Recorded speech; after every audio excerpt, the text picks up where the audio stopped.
kapan saja, di mana saja, untuk perkara apa saja.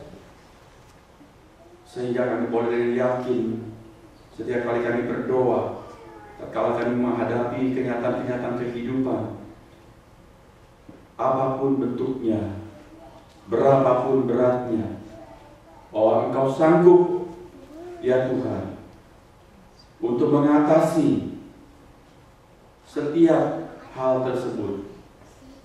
Bahwa Engkau sanggup, Engkau mampu, bahkan mau untuk mencukupi kebutuhan-kebutuhan kami.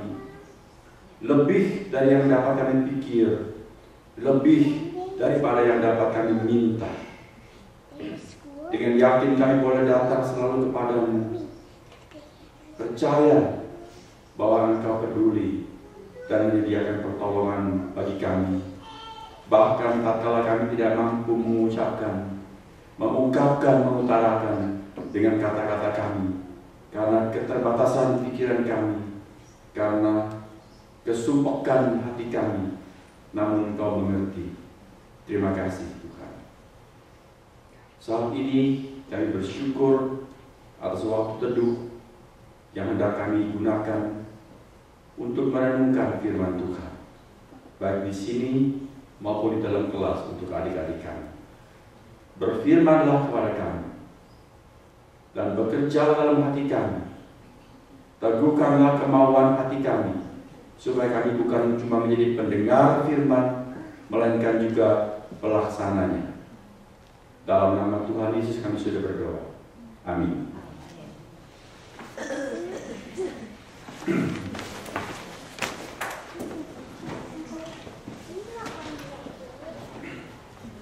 Mulai hari ini, cuaca ke depan menurut ramalan sekitar seminggu, mungkin sampai 10 hari akan hujan terus.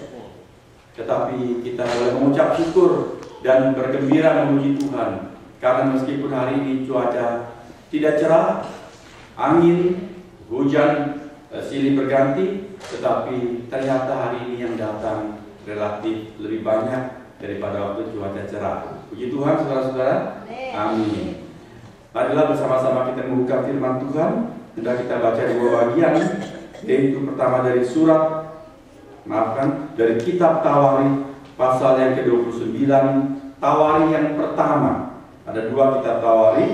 Ini satu Tawarikh pasal 29, yaitu pasal yang terakhir untuk Tawarikh yang pertama. Hendak saya bacakan ayat 10 sampai dengan ayat yang ke-18. Kemudian saudara siapkan juga kitab Maleakhi pasal yang ketiga.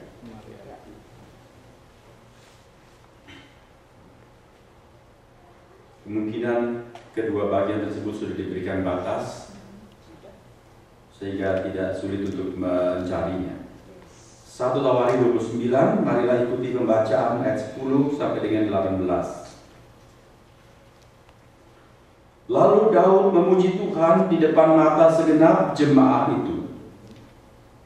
Berkatalah Daud, "Terpujilah Engkau ya Tuhan, Allahnya Bapa kami Israel, dari selama-lamanya sampai selama-lamanya.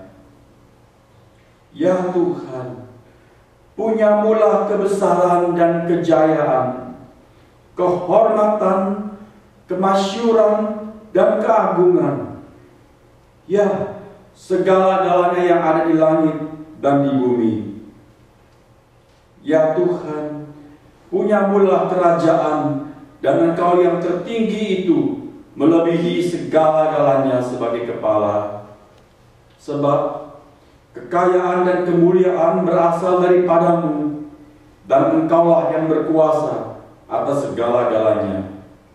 Dalam tangan-Mu-lah kekuatan dan kejayaan. Dalam tangan-Mu-lah kuasa membesarkan dan mengokohkan segala-galanya. Sekarang ya Allah kami bersyukur kepadamu dan memuji nama-Mu yang agung itu.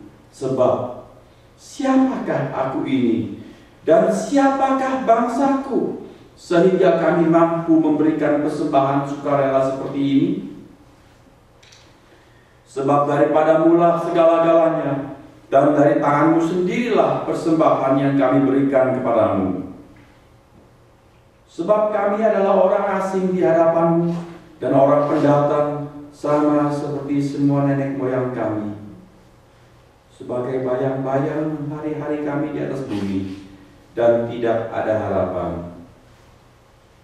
Ya Tuhan Allah kami, segala kelimpahan bahan-bahan yang kami sediakan ini untuk mendirikan rumah bagi nama-Mu yang kudus adalah dari tangan-Mu sendiri, dan punya-Mu lah segala-galanya.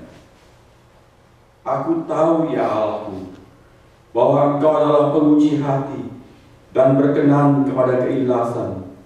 Maka aku pun mempersembahkan semuanya ini dengan sukarela dan tulus ikhlas. Dan sekarang umat-Mu yang hadir di sini telah kulihat memberikan persembahan sukarela kepadamu dengan sukacita. Ya Tuhan, Allah Abraham, Ishak dan Israel, Bapak-bapak kami, peliharalah untuk selama-lamanya kecenderungan hati umat-Mu yang demikian ini, dan tetaplah tunjukkan hati mereka kepada-Mu. Kita sambung ke kitab Maleakhi pasal yang ketiga, ayat 6 sampai dengan ayat yang ke-12.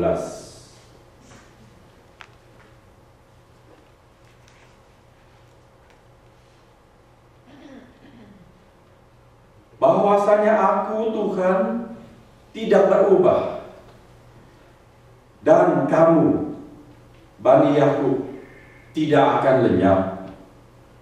Sejak zaman nenek moyangmu kamu telah menyimpang dari ketetapanku dan tidak memeliharanya. Kembalilah kepadaku, maka aku akan kembali kepadamu, firman Tuhan semesta alam. Tetapi kamu berkata, dengan cara bagaimanakah kami harus kembali? Allah menjawab, bolehkah manusia menipu Allah? Namun kamu menipu aku. Tetapi kamu berkata, dengan cara bagaimanakah kami menipu engkau? Jawabnya adalah, mengenai persembahan persepuluhan dan persembahan khusus.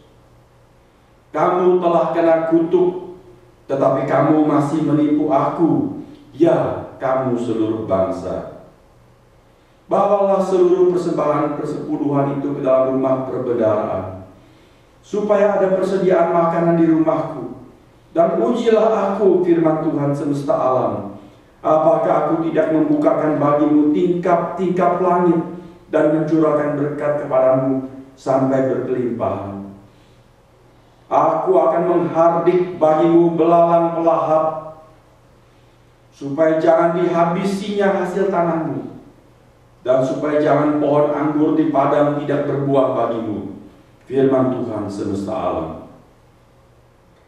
Maka segala bangsa akan menyebut kamu berbahagia, sebab kamu ini akan menjadi negeri kesukaan, firman Tuhan semesta alam. Demikian firman Tuhan yang menciptakan alam semesta ini, Allah yang Maha Kuasa, namun Maha Kasih dan Maha Murah kepada kita.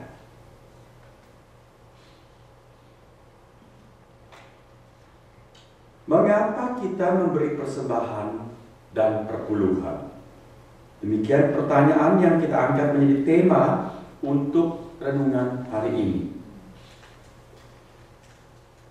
Saudara, setiap sistem agama atau sistem kepercayaan memiliki ritus-ritus atau upacara-upacara agama. Setiap kali mereka beribadah dalam bentuk menjalankan ritus persembahan. Kita di Indonesia mengenal ada banyak kepercayaan, ada banyak agama, ada banyak aliran. Baik itu sistem yang teratur maupun aliran-aliran termasuk kebatinan ataupun mereka yang percaya tahayul, animisme dan sebagainya, semua memiliki sistem persembahan. Bukan? Mereka memiliki hari-hari raya, pada waktu upacara-upacara tertentu mereka mempersembahkan korban. Ada dalam bulan tertentu mempersembahkan jumlah yang sudah ditetapkan dalam agama mereka, seperti orang Islam mengenal zakat